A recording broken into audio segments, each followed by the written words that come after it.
আমরা জানি যে স্ত্রী দেহকে মাতৃদেহে পরিণত হওয়ার জন্য পিরিয়ডের ভূমিকা কতটা গুরুত্বপূর্ণ। এই পিরিয়ড বা মেনস্ট্রুয়াল সাইকেল, যার মাধ্যমে ওভারিতে ওভাম তৈরি হয় এবং পরবর্তীতে নিষেকের মাধ্যমে একটা নতুন প্রাণের সম্ভাবনা সৃষ্টি হয়। তো প্রথম যখন কোনো একজন মেয়ে এই মা হওয়ার সম্ভাবনার মধ্যে দিয়ে যায়, অর্থাৎ প্রথম যখন তার পিরিয়ড হয়, সেই ব্যাপারটাকে আমরা স্বাভাবিকভাবে পিউবার্টি বলে থাকি। এটা হলো পিউবার্টি সম্পর্কে একটা সাধারণ ধারণা। কিন্তু অ্যাকচুয়ালি কোন বয়সে এই পিউবার্টি হয় বা কার আগে পরে হলে কি সমস্যা হতে পারে, এই সম্পর্কে খুব স্পষ্ট ধারণা বা কোন কোন লক্ষণগুলো দেখে আমরা একে পিউবার্টি ডিনোট করব, এটা কিন্তু সকলের মধ্যে স্পষ্ট নয়। নমস্কার, আজকে আমরা এই পিউবার্টির সাধারণ ধারণা, সাধারণ ক্রম, লক্ষণ, বয়স এগুলো নিয়ে আলোচনা করব এবং আগে পরে অর্থাৎ সময়ের আগে পিউবার্টি চলে আসলে বা পরে হলে কি হয় এগুলো দেখব।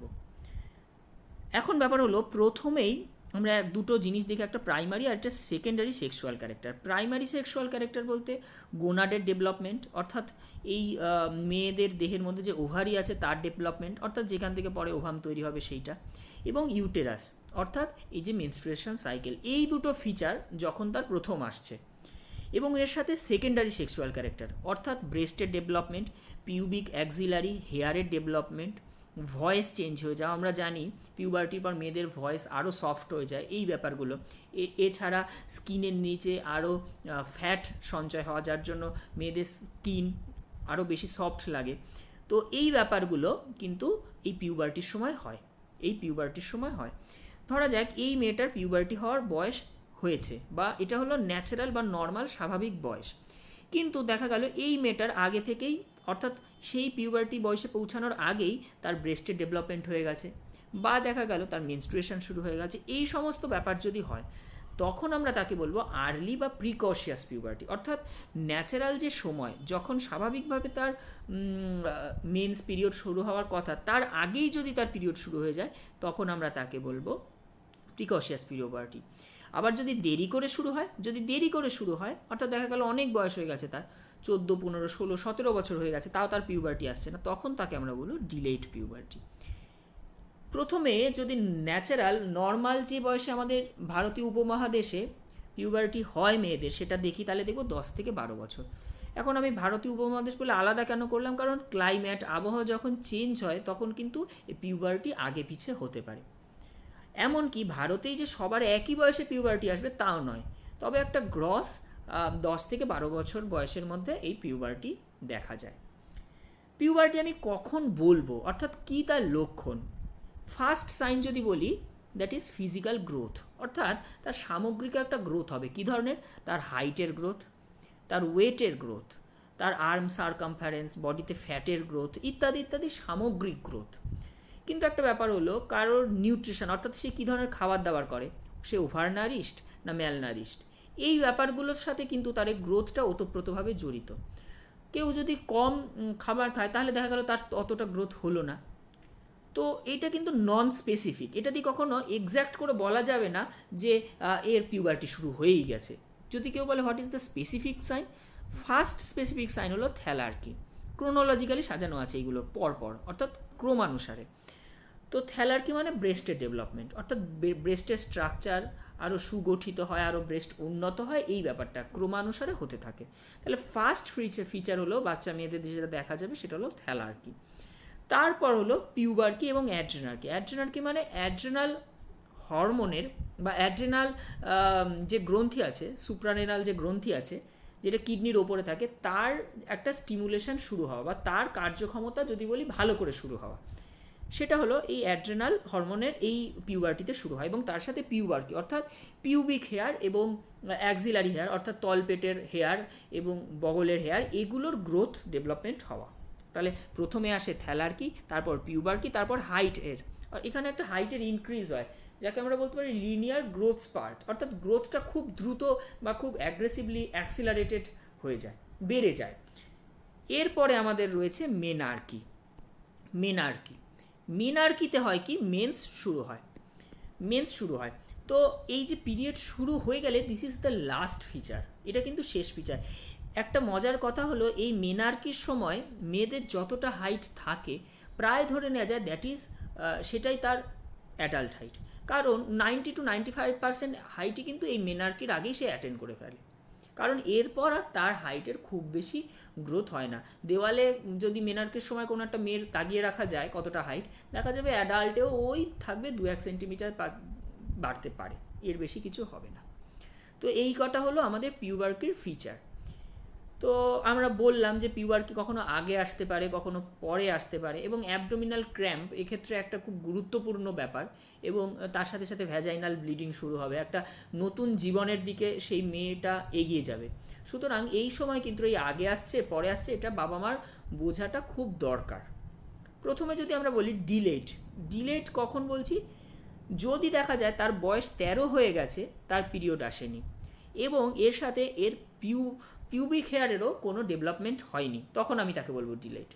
কিন্তু যদি দেখি তার পিউবার্কি এসে গেছে, অর্থাৎ তার পিউবিক হেয়ার কিন্তু ডেভেলপ হচ্ছে কিন্তু এখনও তার পিরিয়ড হয়নি, এই সময় প্রথমে যদি পিউবিক হেয়ার নাই আসে তাহলে আমি 13তেই বলে দেবো ডিলেট, যে দেরি হচ্ছে, ওয়ার্ন হও তুমি। কিন্তু যদি পিউবিক হেয়ার আসে তাহলে 15তে, অর্থাৎ আমি 2 বছর বাড়িয়ে আরও এক্সট্রা ধরতে পারি, অর্থাৎ 14 বছরে এক্ষেত্রে আমি ডিলেট বলবো না, 15 বছরের বেশি হলে তখন 15 বছরের বেশি হলো তখন আমি তাকে ডিলেট বলবো। তাহলে প্রথমে আমরা যেটা দেখলাম সেটা হলো ডিলেট পিউবার্টি। তারপর আমরা দেখছি আর্লি পিউবার্টি, 9 বছর বয়সে, 9 বছর, অর্থাৎ আমরা 10 বছর থেকে দেখলাম স্বাভাবিক, 9 বছরে আর্লি। সমস্যা হলো 8 বছর থেকে, 8 বছরে আমরা বলছি প্রিকশিয়াস পিউবার্টি, অর্থাৎ 8 বছরে যদি তার মেন্স শুরু হয়ে যায়, তার পিরিয়ড চলে এসছে, তাহলে কিন্তু আমরা তাকে বলবো প্রিকশিয়াস পিউবার্টি। 7 বছরে কখন বলবো প্রিকশিয়াস পিউবার্টি, তার যদিও বা মেন্স হয়নি কিন্তু তার পিউবিক হেয়ারের গ্রোথ শুরু হয়ে গেছে, দিস ইজ নট স্বাভাবিক, এটা কিন্তু স্বাভাবিক নয়। আবার 6 বছরে কখন বলবো, তার থ্যালার কি হয়ে গেছে, একটা 5 বছর 4 বছরের মেয়ের নর্মাল যে ব্রেস্টের যেরকম ডেভেলপমেন্ট হওয়ার কথা তার থেকে তার অনেক বেশি ডেভেলপড ব্রেস্ট, অর্থাৎ তার স্বাভাবিকের অনেক আগে তার ব্রেস্ট ডেভেলপমেন্ট শুরু হয়ে গেছে, ইউনিল্যাটারাল হতে পারে বা বাইল্যাটারাল, একদিকের ব্রেস্ট বা 2 দিকের ব্রেস্টই। সুতরাং এই যে 3টে পয়েন্ট আছে, 1, 2 এবং 3, এই 3টে পয়েন্টকে কিন্তু আমরা বলবো প্রিকশিয়াস পিউবার্টি। তাহলে ডিলেট পিউবার্টি এবং প্রিকশিয়াস পিউবার্টি, এই দুটো পয়েন্ট দেখলাম পিউবার্টির পর। এবং এই প্রিকশিয়াস পিউবার্টিতে যে মেন সমস্যাটা হয় সেটা হলো প্রিম্যাচিওর ক্লোজার অফ এপিফাইসিস। এটা যদি বোন হয় এই অংশকে বলা হয় ডায়াফাইসিস এবং এই মাথাটাকে বলা হয় এপিফাইসিস। এখন ব্যাপার হলো বোন এইদিকে এইভাবে বাড়ে, এই এপিফাইসিসটা যদি বোনের মাথায় একদম স্পষ্টভাবে বসে যায় তখন কিন্তু আর বোনটা গ্রোথটা হতে পারবে না। এখন আমি বললাম যে এটা পিউবার্টি অবধি এই বোনের গ্রোথ হয়, হাইটস পার্টটা হয়, তারপর বন্ধ হয়ে যায়। সুতরাং বোঝাই যাচ্ছে এটা যদি ব্যাপারটা এগিয়ে যায়, অর্থাৎ এই পিউবার্টিটা যদি এগিয়ে আসে, ততক্ষণে তো তার যতটা অভিপ্সিত তার হাইট হওয়ার কথা বা বোনের যতটা অভিপ্সিত গ্রোথ হওয়ার কথা ততটা হয়নি, তার আগেই সে ফিউজ হয়ে গেল, তাহলে কি হবে, বোনের গ্রোথটা, বোনের লেন্থটা কিন্তু ছোট হবে, তাহলে এই মেয়েটার যতটা হাইট হওয়ার কথা তাতেই কিন্তু শর্ট হাইট হবে। এইটা হলো একটা ইম্পর্টেন্ট পয়েন্ট। তারপর এটিওলজি বা কারণ কি, ইডিওপ্যাথিক, অর্থাৎ এর কোনো কারণ খুঁজে পাওয়া যায়নি। আমাদের ডাক্তারি শাস্ত্রে এরকম প্রচুর জিনিসই আছে যার কোনো স্পষ্ট কারণ খুঁজে পাওয়া যায়নি, যেটাকে আমরা এখনও ফ্যাক্ট হিসেবেই জানি। এরপর সিএনএস লিশন, অর্থাৎ ব্রেনের মধ্যে মাথায় যদি কোনো টিউমার বা কোনো মাস, কোনো লিশন থাকে সেখান থেকে হতে পারে কি, সেখান থেকে হাইপোথ্যালামাস, আমরা জানি হাইপোথ্যালামাস পিটুইটারি গ্ল্যান্ডকে এক্সাইট করে এবং পিটুইটারি গোনাড বা এক্ষেত্রে ওভারিকে এক্সাইট করে, ওভারি থেকে সেক্স হরমোনগুলো বেরোয়। তা এই সিএনএস লিশনটা এই হাইপোথ্যালামাসের ওপর কাজ করছে, সেখান থেকে আমরা বুঝতে পারছি পিটুইটারি এবং গোনাড বা ওভারি হয়ে কিন্তু এই প্রিকশিয়াস পিউবার্টিটা তাড়াতাড়ি চলে আসছে। এবং এদের হরমোনাল স্টেট যদি আমি অ্যানালাইসিস করি দেখব এলএইচ বাই এফএসএইচ, অর্থাৎ লিউটিনাইজিং হরমোন বা ফলিকুলার স্টিমুলেটিং হরমোন, এই দুটো হরমোনের যে রেশিও তা কিন্তু 1-এর থেকে বেশি, এটা হলো এর হরমোনাল ফাইন্ডিং, হরমোন টেস্ট করলে আমরা এটা পাবো। এরপর লাস্ট একটা ছোট্ট ব্যাপার দেখবো, সেটা হলো প্রি পিউবার্টাল ভ্যাজাইনাল ব্লিডিং, অর্থাৎ পিউবার্টি আসার আগেই কারোর ভ্যাজাইনাল ব্লিডিং হচ্ছে, কেন হচ্ছে। প্রথমেই আমরা যে পয়েন্টটা দেখছি নিওনেটালের মধ্যে উইথড্রলটা কেন, এখানে একটা জিনিস আমরা বোঝার চেষ্টা করি। উইথড্রল ব্যাপারটা হচ্ছে তার মায়ের অ্যাসপেক্টে, বাচ্চাটা এর আগে তার প্রেগনেন্ট মায়ের উম্বের মধ্যে ছিল, গর্ভের মধ্যে ছিল, ইউটেরাসের মধ্যে ছিল। এখন প্রেগনেন্সি আমরা জানি একটা হাইপার ইস্ট্রোজেনিক স্টেট, অর্থাৎ এখানে sex hormone, female sex hormone বেশি থাকে। বাচ্চাটা সদ্য যখন সেইখান থেকে বেরিয়ে এলো তার কিন্তু ওই সেক্স হরমোনটা কমে গেল, কারণ তার নিজের ওভারই কিন্তু ওই ইস্ট্রোজেনটা তৈরি করতে পারে না। সে এতক্ষণ মায়ের হাইপার ইস্ট্রোজেনিক স্টেটে ছিল, কিন্তু তার নিজের তো ইস্ট্রোজেনিক স্টেট কম। সেই জন্য তখন এই উইথড্রলের জন্য একটা ভ্যাজাইনাল ব্লিডিং বা একটা এই শেডিং হবে, এন্ডোমেট্রিয়াল শেডিং হবে। তো এই ব্যাপারটা হলো ফার্স্ট। আমরা জানি যে আমরা যারা নর্মাল মেনস্ট্রুয়েশনের ফিজিওলজি জানি, তারাও আমরা জানি যে এই মেনস্ট্রুয়াল সাইকেলের একদম লাস্টের দিকে গিয়ে একটা এই ইস্ট্রোজেনিক উইথড্রল হয়, যার জন্যই আমাদের মেন্সটা হয় মেয়েদের ক্ষেত্রে। তো এইখানেও সেই ব্যাপারটাই হচ্ছে। সুতরাং মাকে একদম দুশ্চিন্তা করতে বারণ করতে হবে, কোনো অ্যাংশাস হওয়ার কিচ্ছু নেই, একটা মোটামুটি নর্মাল ব্যাপার, এটা ঠিক হয়ে যাবে, এ ব্যাপারে মাকে রিঅ্যাসিওর করতে হবে। এরপর প্রি পিউবার্টাল। নিওনেটাল মানে একদম ছোট শিশুদের, অর্থাৎ 28 দিনের মধ্যে, জন্মের প্রথম 28 দিনের মধ্যে এই উইথড্রলের জন্য প্রবলেমটা হবে, ইস্ট্রোজেনিক উইথড্রলের জন্য। প্রথম 7 দিন আর্লি নিওনেট এবং পরের 21 দিন লেট নিওনেট। তো প্রি পিউবার্টাল মানে আর একটু বড়, 2 বছর 3 বছর 4 বছরের বাচ্চাদের। এখানে সিভিয়ার ইউটিআই মানে ইউরিনারি ট্র্যাক্ট ইনফেকশন, অর্থাৎ মূত্রনালীর ইনফেকশন। ছেলেদের তুলনায় মেয়েদের ইউরিনারি ট্র্যাক্ট কিন্তু দৈর্ঘ্যে অনেকটা ছোট হয়ে থাকে, এটা আমরা স্বাভাবিক আইডিয়া থেকেই বলতে পারি। তো এগুলো যদি প্যাথোজেন হয়, অর্থাৎ ব্যাকটেরিয়া ভাইরাস হয়, এরা খুব সহজেই এর মধ্যে ওপরে রেট্রোগ্রেড ম্যানারে ইউরেথ্রার মাধ্যমে ভেতরে ঢুকে যেতে পারে। এই জন্য মেয়েদের ইউটিআইয়ের সম্ভাবনা অনেক বেশি হয়। ছেলেদের ক্ষেত্রে যেহেতু ইউরেথ্রার লেন্থ অনেক বেশি, সেই জন্য এক্ষেত্রে ইউটিআইয়ের সম্ভাবনা কম। এরকম বারবার ইনফেকশান হতে হতে কিন্তু একটা ইউরেথ্রা থেকে ব্লিড হতে পারে, যেটা মা কিন্তু প্যানিক করে, মা তো ঠিক বুঝতে নাও পারতে পারে, মিস রেকগনাইজ করতে পারে, দিয়ে সে এটাকে ভ্যাজাইনাল ব্লিডিং বলে সাসপেক্ট করে ডাক্তারবাবুর কাছে নিয়ে আসতে পারে। এটা ফার্স্ট পয়েন্ট। সেকেন্ড পয়েন্ট, কনস্টিপেশনে স্টুল হার্ড হয়ে যায়। অনেক বাচ্চা মেয়েদের এরকম ব্যাড হ্যাবিট থাকতে পারে, জল কম খাওয়া, সেখান থেকে কনস্টিপেশন হতে পারে, সেখান থেকে স্টুল হার্ডেন হয়ে যেতে পারে, এবং সেখান থেকে সে অ্যানাল ক্যানাল, রেকটাম এগুলোকে ইরিটেট করে সেখান থেকে ব্লিডিং করতে পারে।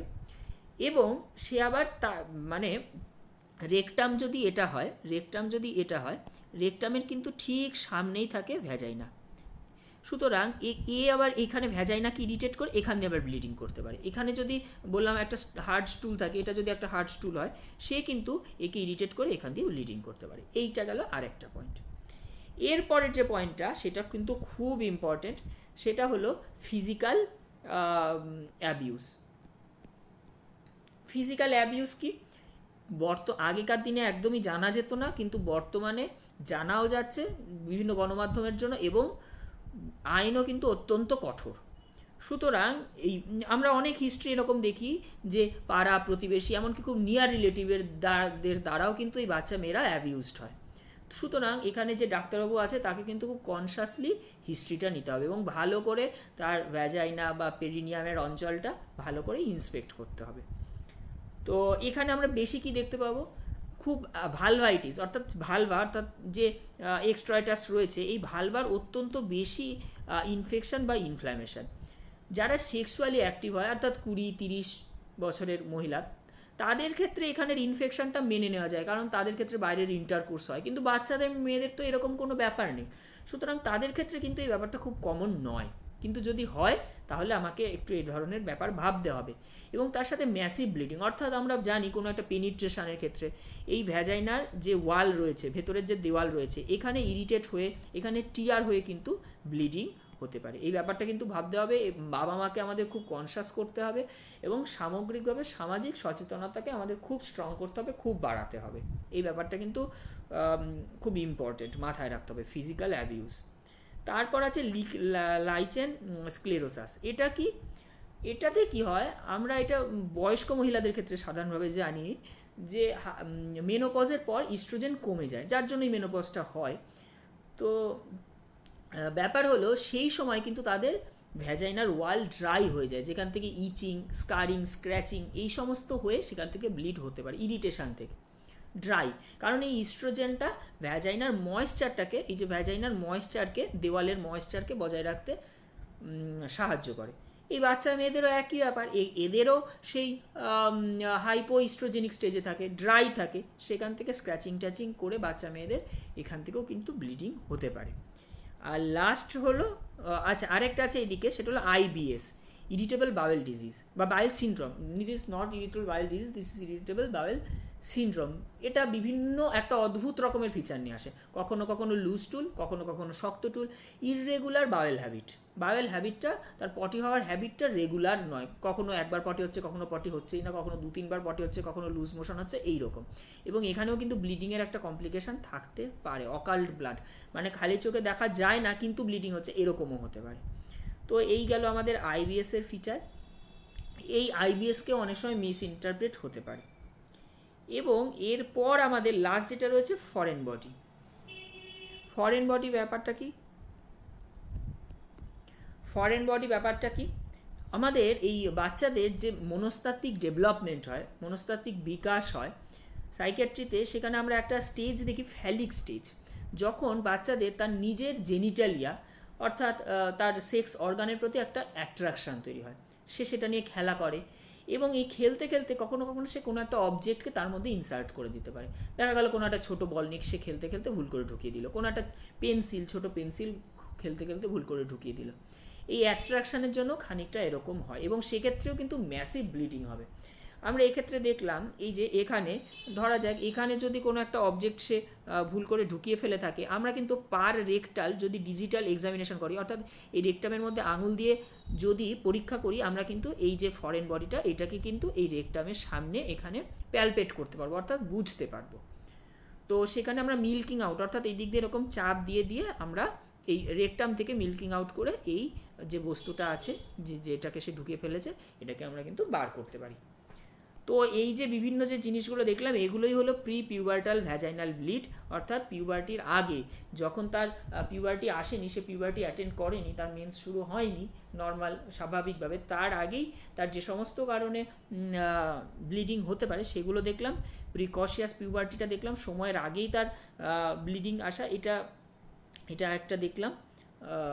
এবং ব্লিডিং আসা বা সেকেন্ডারি সেক্সুয়াল ক্যারেক্টার আসা, এটা দেখলাম।